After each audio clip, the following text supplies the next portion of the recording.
pia alikuwepo hapa mtu wa bara nyingine kabisa hapa pia naye tunamsomesha.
Tunakuja kuwapongeza watoto kwa chochote kile hapa mbele.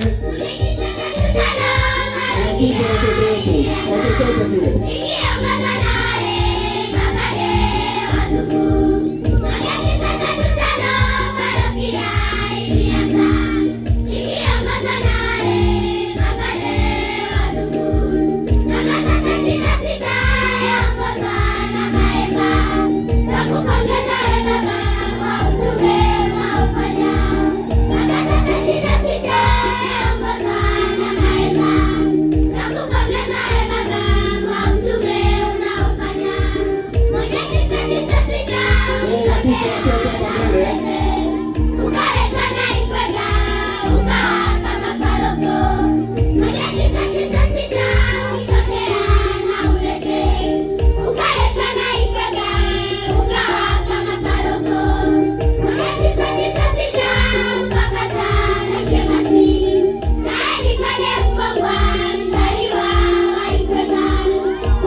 Tuache tu watoto tuliosimama tukae ili wenzetu waone vizuri.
mapumziko, ni kiti cha huduma, majukumu na kujitua.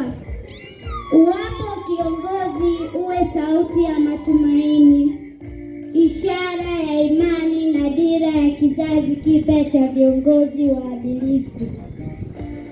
Kiongozi mwenye hofu ya Mungu hauhitaji maneno mengi, unahitaji roho safi na moyo wa utumishi. Kiongozi anayesali kabla ya kuamua, kusikiliza kabla ya kuamua, anayejua kuwa mamlaka ni dhamana na si fursa ya kujitukuza. Hekima na hofu ya Mungu ni nguzo kuu mbili zinazomfanya kiongozi asikiswe na dunia. Asante asanteni mapadri wa ndani na nje ya jimbo, asanteni watawa wa ndani na nje ya jimbo, asanteni makatekista wa ndani na nje ya jimbo, asanteni wazazi na walezi, asanteni Baba Paroko Maemba wa parokia ya Ikwega. Asante kubwa ni kwako padri wetu mtoto Mika kwa kuitikia wito. Mnashwa sana Ikwega. Makofi na vigelegele kwa watoto wetu na kwa namna pekee kwa mtoto kwa ujumbe mzito aliyoutoa siku ya leo.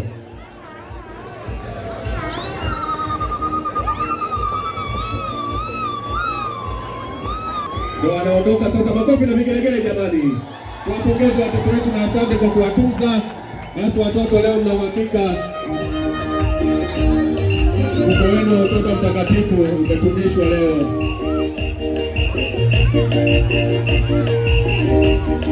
Asante. Wakati huu naomba nimkaribishe mwenyekiti wa Umoja wa Mapadre kwa ajili ya utambulisho mfupi, na baada ya mwenyekiti wa Umoja wa Mapadre kufanya utambulisho, nitakukaribisha mwenyekiti wa halmashauri ya lei jimbo kwa ajili ya utaratibu wa zawadi mbalimbali kwa wote tuliofika hapa. Kila mmoja wetu leo atatoa zawadi. Kama una bahasha, nilikuwa naona kuna watu wanapitisha bahasha.